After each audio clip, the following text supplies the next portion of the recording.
اعوذ باللہ من الشیطان الرجیم بسم اللہ الرحمن الرحیم۔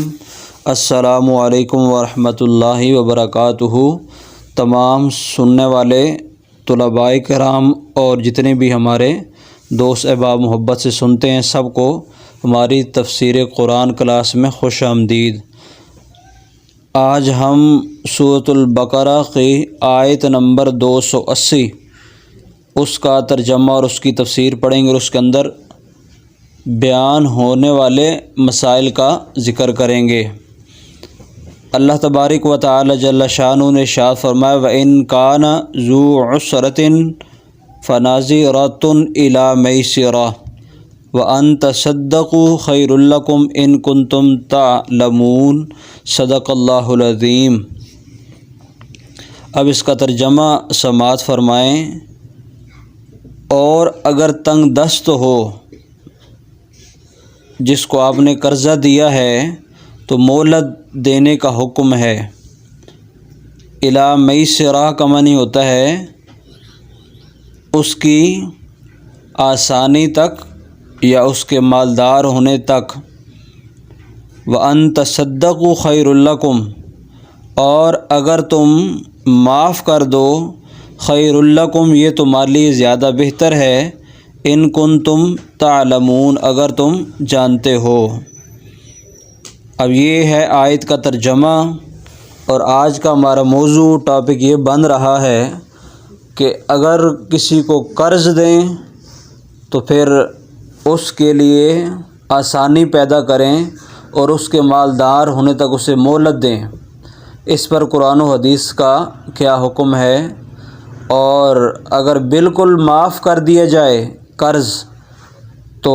اللہ فرماتا ہے کہ وَأَن تَصَدَّقُوا خَيْرٌ لَكُمْ، اور اگر تم صدقہ کر دو یعنی معاف کر دو تو یہ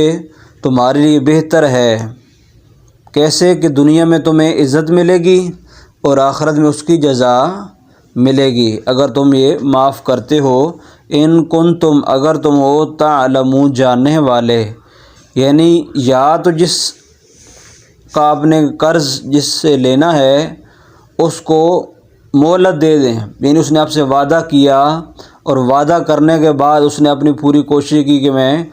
اس کو پیسے دے دوں، لیکن اس کے پاس پیسے نہیں بنے، تو پہلا قرآن پاک کا حکم یہ ہے کہ اس سے مہلت دیں، نہ کہ اس سے لڑائی جھگڑا کریں، اس سے بدتمیزی کریں جیسے عام طور پہ ہمارے معاشرے میں ہے، اسے گالی گلوچ کریں، لوگوں کو سنائیں، تانے دیں، جگہ جگہ محفلوں میں بیٹھ کے جا کے بتائیں۔ لیکن یہاں پر ایک بات یاد رکھی جائے کہ کچھ لوگ اب ہمارے معاشرے میں دوسروں کے پیسے کھانا چاہتے ہیں، ان کو بڑا مزہ آتا ہے کہ دوسروں کو حق ماریں۔ یعنی کیا ہوتا ہے کہ وہ دوسرے کی پیسوں کو جو ہے ہڑپ کرنا چاہتے ہیں اور اس کو اپنی ملکیت سمجھتے ہیں۔ یعنی جس طرح ہمارے ساتھ کئی دفعہ ہو چکا ہے، کیونکہ ہمارا ایک چھوٹا موٹا کاروبار بھی ہے ساتھ، تو ہمارے ساتھ کئی دفعہ لوگ ادھار کر گئے ہیں اور پھر واپس وہ پلٹ کر پیسے دینے کے لیے تیار نہیں ہیں۔ تو اب ایسے لوگوں کا علاج کیا ہونا چاہیے کہ ایسے لوگوں سے تو مانگنا چاہیے، اور مانگنا بھی جو ہے بار بار چاہیے، مہلت تو انہیں دینی چاہیے، لیکن اگر واقع ہی جو حقدار ہیں آپ سمجھتے ہیں کسی کی کوئی مجبوری ہے اسے کچھ عرصہ کے لیے مہلت دے سکتے ہیں، لیکن جو آپ سمجھیں کہ باہر کھا پی رہا ہے، اچھے کھانے کھا رہا ہے، اچھے کپڑے پہن رہا ہے اور سارا کچھ معاملات کر رہا، آپ کی آنکھوں کے سامنے ایک بندہ ہے اور آپ کا حق نہیں دے رہا، تو پھر اس سے حق لینا چاہیے۔ یعنی جو آدمی یہ سمجھے کہ یہ شریف آدمی یہ اپنا حق لے ہی نہیں سکتا، تو اپنا حق لینے کے لیے آواز کو اٹھانا چاہیے۔ لیکن پھر بھی کسی کے ساتھ بدتمیزی، گالی گلوچ، اس درجے تک ہمیں نہیں جانا چاہیے، اور اگر کوئی بالکل نہ دینے کے چکر میں ہو تو پھر یہی ہے کہ وَأَن تَصَدَّقُوا، اس کو پھر صدقہ کر دیں، اسے معاف کر دیں، خیر لکم، فرمایا یہ تمہارے لیے بہتر ہے۔ اپنا حق لینے کی کوشش کرنی چاہیے، اور اس میں شریعت نے بھی آپ کو اجازت دی ہے۔ اب یہ ہے قرآن پاک کی آیت اور اس کی ترجمہ، اور اس پہ میں نے مختصر جو ہے بات کی ہے۔ اب احادیث شریف میں ہم دیکھتے ہیں کہ کس طریقے سے ہمارے آقا صلی اللہ علیہ وآلہ وسلم نے جو دوسروں کا قرض معاف کرتے ہیں، اور پھر جو ہے ان کو اللہ تعالیٰ نے بشارتیں عطا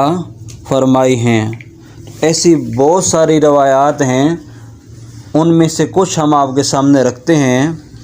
اور آخر پہ حضرت امام اعظم ابو حنیفہ کا ایک ایمان افروز واقعہ جو ہے وہ بھی اپنی ویڈیو میں انشاءاللہ بیان کریں گے۔ پہلے احادیث جو ہے وہ آپ کے سامنے رکھتے ہیں۔ سب سے پہلے حدیث مسلم شریف کی حدیث ہے۔ حضرت ابو قتادہ رضی اللہ تعالیٰ عنہ فرماتے ہیں کہ رسول اللہ صلی اللہ علیہ وسلم نے ارشاد فرمایا، جو شخص یہ چاہتا ہے کہ اللہ تعالیٰ اس کو قیامت کے دن کی تکلیفوں سے نجات دے، وہ کسی مفلس کو مہلت دے یا اس کا قرض معاف کر دے۔ یعنی جو شخص یہ چاہتا ہے، ارادہ کرتا ہے کہ اللہ جو قیامت والے دن کی پریشانیاں ہیں، جیسے سورج سوا نیزے پہ ہوگا اور لوگ پسینے میں شرابور ہوں گے، اس طرح کی جو تکلیفیں ہیں، پھر اللہ ایسے شخص کی جو لوگوں کو قرضے میں مفلس کو، اب یہاں بھی لکھا گا مفلس کو مہلت دے۔ اب اس سے مراد ہے کہ جو واقعی حقدار ہو، جس کے پاس واقعی پیسے نہ ہو، اسے کہتے ہیں مفلس۔ لیکن جو ہمارے معاشرے کا حال ہے تو وہ تو میں جس طرح پہلے عرض کر چکا ہوں کہ وہ مفلس نہیں ہوتے، وہ جان بوجھ کر آپ کو پیسے نہیں دے رہے ہوتے، اور جب تھوڑی سی سختی کریں، تھوڑا سا شور شرابہ کریں تو پھر وہ آرام سے آپ کو نکال کر دے دیتے ہیں۔ تو ہمیں اپنی اس روش کو ٹھیک کرنا چاہیے، دوسروں کے پیسوں کو اپنا حق نہیں سمجھنا چاہیے۔ جیسے حدیث میں آتا ہے کہ جو کسی کا 1 درم کھائے گا، قیامت والے دن 70,000 اس کی مقبول نمازیں لے کر جو کھانے والا ہے کسی کا 1 درم اس کو دے دیا جائے گا۔ تو یہاں لوگوں نے ہزاروں ہمارے جو کھا لیے ہیں، قیامت والے دن پھر ان کا کیا حال ہوگا؟ تو ان کو اپنا آخرت کا سوچنا چاہیے۔ اور دوسری حدیث شریف ہم بیان کرتے ہیں، حضرت ابو ہریرہ رضی اللہ تعالیٰ عنہ، آپ نے نبی اکرم صلی اللہ علیہ وسلم سے یہ حدیث روایت کی ہے، حضور نے ارشاد فرمایا، جس نے تنگ دست کو مہلت دی یا اس کا قرض معاف کر دیا، اللہ تعالیٰ قیامت کے دن اسے عرش کے سائے میں رکھے گا، جب کہ اس کے سوا کوئی سایہ نہ ہوگا۔ عرش کے سائے میں، یعنی یہ سایہ جس دن، جیسے میں نے پہلے عرض کیا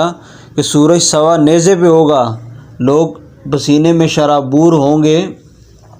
سوا نیزے سے مراد یہ ہے کہ بالکل ہمارے سر کے اوپر آ جائے گا۔ اب سورج اتنا دور ہے، تو جب وہ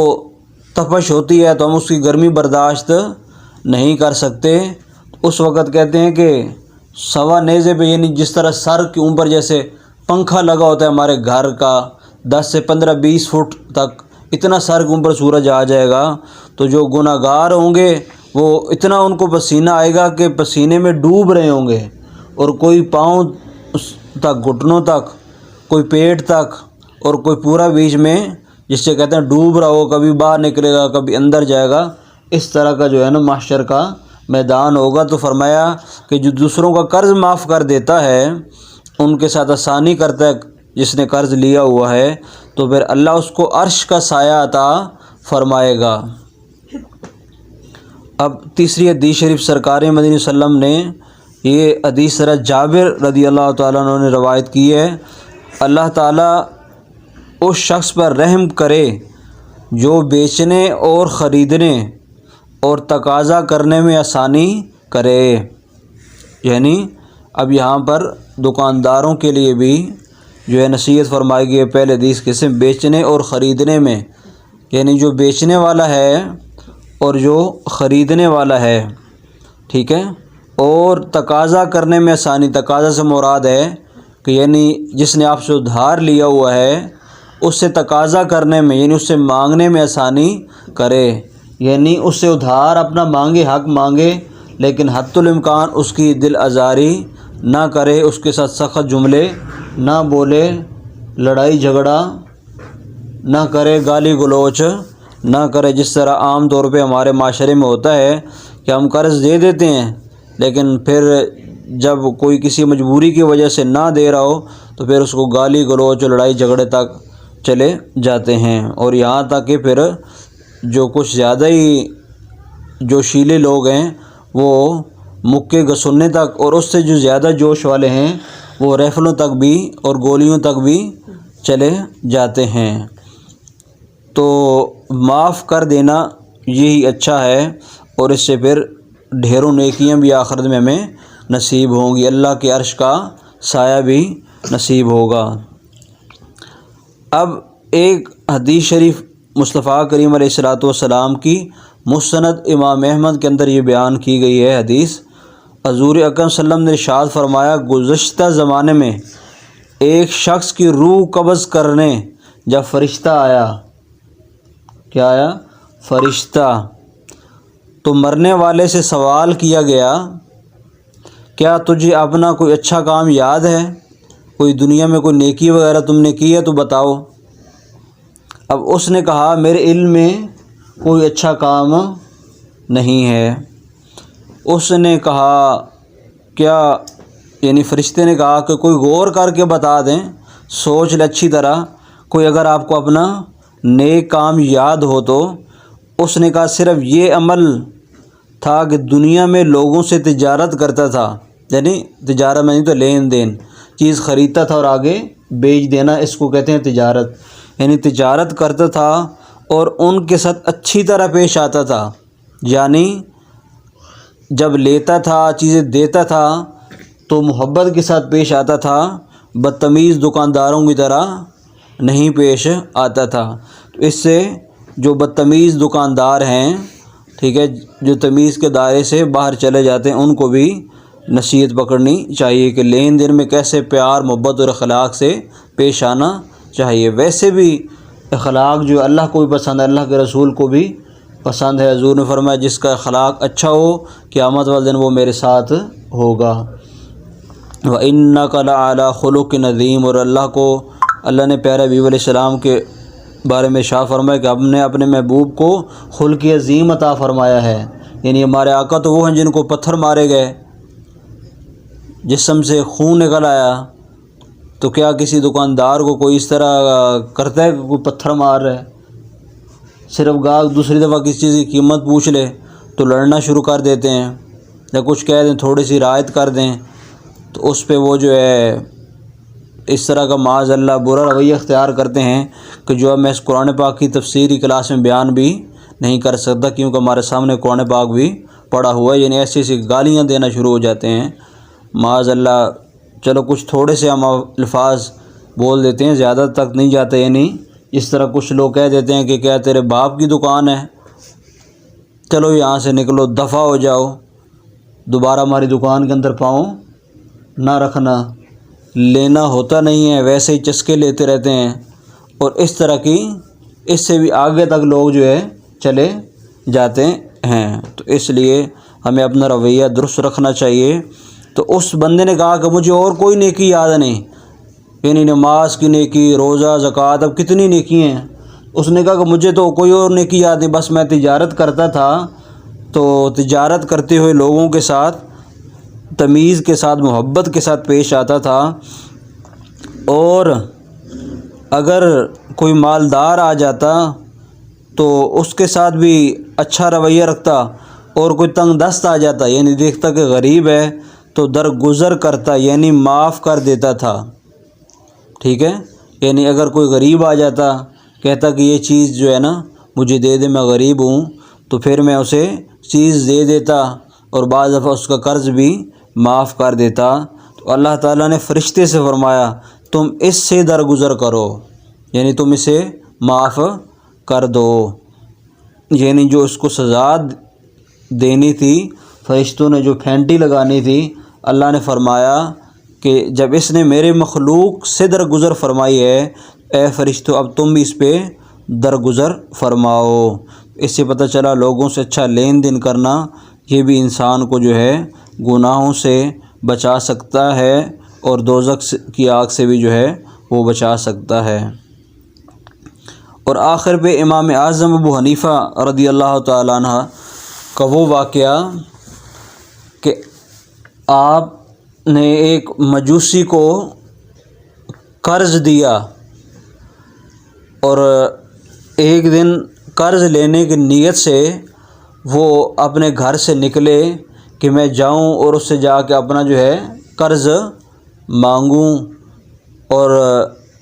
آپ گھر سے نکلے کہ راستے میں اس کے گھر کے قریب پہنچے تو آپ کے پاؤں کے ساتھ کوئی نجاست لگ گئی، ناپاکی لگ گئی۔ تو آپ جو ہے ناپاکی صاف کرتے ہوئے وہ جو نجاست ہے آپ اس کی دیوار کے باہر ہی کھڑے تھے کہ وہ نجاست جو ہے وہ اس کی دیوار کے ساتھ لگ گئی۔ اب آپ نے جو ہے سوچا کہ میں اگر اس نجاست کو اتارتا ہوں تو یہ اس کی جو مٹی ہے، اس کے گھر کی کچا گھر تھا پرانے زمانے کا، تو اس کی مٹی گر جائے گی، اور اگر نجاست نہیں اتارتا تو یہ قیامت والے دن میرے سے سوال نہ ہو جائے، پوچھ نہ ہو جائے کہ اس نے میرے گھر کو گندا کیا اور پھر اس کو صاف نہیں کیا اور مجھے بتایا تک بھی نہیں، اور مجھے اس وجہ سے پکڑنا ہو جائے۔ تو آپ یہی سوچ رہے تھے، تو آپ نے پھر جو ہے اس مجوسی کہتے ہیں جو آگ کی پوجا کرتے ہیں، یعنی آگ کو اپنا خدا سمجھتے ہیں، انہیں مجوسی کہتے ہیں۔ تو وہ مجوسی جو ہے اس کے گھر کے دروازے کو کھٹکایا، اس کی بیوی نے دروازہ کھولا، اور کھولنے کے بعد اس کی بیوی ڈر گئی۔ اس نے کہا کہ امام اعظم ابو حنیفہ رضی اللہ تعالیٰ عنہ یہ اپنے قرض طلب کرنے کے لیے جیسے ہوتا ہے کہ اگر کوئی قرض لینے والا ہمارے دروازے پہ آ جائے تو ہم تو اکثر پہلے اپنے بچے کو باہر بھیجتے ہیں اور کہتے ہیں دیکھو بیٹا باہر کون ہے، تو جب بیٹا دیکھتا ہے تو وہ کہتے ہیں فلاں انکل آئے ہیں باہر، تو پاپا اندر سے کہہ دیتے ہیں کہ باہر انکل کو کہہ دیں پاپا گھر پہ ہی نہیں ہیں، ٹھیک ہے۔ تو اب یہ اس طرح کرنا یہ بھی جھوٹ کے زمرے میں آتا ہے، اور جو اکثر ہمارے معاشرے میں چلتا ہے۔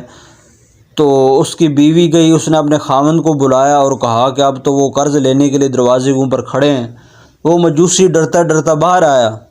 اور آ کے کہنے لگا کہ میری فلاں مجبوری ہے، میں اس وجہ سے آپ کا قرض نہیں دے سکا، تو مجھے کچھ مہلت دے دیں۔ تو آپ نے فرمایا کہ قرض کو آپ چھوڑیں، پہلے مجھے یہ بتائیں کہ یہ نجاست تمہارے گھر کے ساتھ لگ گئی ہے، اگر میں اس نجاست کو اتارتا ہوں تو تمہارے گھر کی مٹی اترتی ہے، اور مٹی اترتی ہے تو تمہاری دل آزاری ہوتی ہے، اور اگر نجاست نہیں اتارتا تو پھر تم ناراض ہوتے ہو، اب تم مجھے کس طرح معاف کرو گے؟ تو اس مجوسی نے آپ کا یہ اخلاق دے کر، وہ جو پوجا کرنے والا تھا آگ کی، وہ فوراً آپ کا یہ اخلاق دے کر، کیونکہ ہم تو لوگوں گھروں کے آگے نجاست پھینک دیتے ہیں، اوپر پھینک دیتے ہیں، ہم کہتے ہیں کہ ہمارا گھر صاف رہے، باقیوں کا گھر گندا ہو جائے، جو بھی ہو جائے۔ تو آپ کا یہ اخلاق دے کر وہ جو مجوسی تھا، آگ کی پوجا کرنے والا تھا، اس نے فرمایا کہ باقی بات بعد میں کریں گے، بس آپ سب سے پہلے مجھے کلمہ پڑھا کے مسلمان بنا دیں۔ تو پھر یقیناً انہوں نے کلمہ پڑھایا ہوگا، لا الہ الا اللہ محمد رسول اللہ صلی اللہ علیہ وآلہ وسلم۔ یہ کلمہ پڑھائے امام اعظم ابو حنیفہ نے اور اس شخص کو مسلمان بنا دیا۔ تو اب امام اعظم ابو حنیفہ نے بھی یقیناً ان کا جو قرض ہے وہ معاف فرما دیا ہوگا۔ تو یہ ہے بزرگان دین کا جو ہے وہ اخلاق، اور حضور کی حدیث کے جو قرض لینے والے ہیں ان کے ساتھ کیسا میں اخلاق رکھنا چاہیے، جن سے ہم نے قرض لینا ہے ان کے ساتھ نرم رویہ یا معاف کرنا، لیکن تنگ دستوں کے لیے، یہ ان کے لیے نہیں ہے جو ہٹے کٹے ہیں اور کھاتے پیتے ہیں اور دوسروں کا حق واپس نہیں کرتے۔ تو جو قرض لینے والے ہیں ان کو بھی ذمہ داری کا مظاہرہ کرنا چاہیے، اور جو قرض جنہوں نے دے دیا ہے وہ بھی دیکھیں کہ اگر کوئی واقعی حقدار ہے، تنگ دست ہے، تو اس کو مہلت دیں، گالی گلوچ سے بچیں، اور اگر زیادہ ہی غریب ہے یعنی وہ واپس دینے کی طاقت نہیں رکھتا، آپ اس کو معاف بھی کر سکتے ہیں۔ اللہ تعالیٰ ہمیں قرآن اور حدیث پڑھ کر سمجھ کر اس پر اللہ تعالیٰ عمل کرنے کی توفیق عنایت فرمائے۔ انشاءاللہ ایک نئی ویڈیو کے ساتھ جلد آپ سے ملاقات ہوگی۔ اگر آپ بھی ہماری اس تفسیر قرآن کلاس کا حصہ بننا چاہتے ہیں تو ہمارے چینل کو سبسکرائب کر دیں تاکہ آپ بھی اس کلاس میں شامل ہو جائیں۔ انشاءاللہ ایک نئی ویڈیو کے ساتھ جلد آپ سے ملاقات کریں گے۔ تب تک کے لیے تمام سننے والوں کو اللہ حافظ۔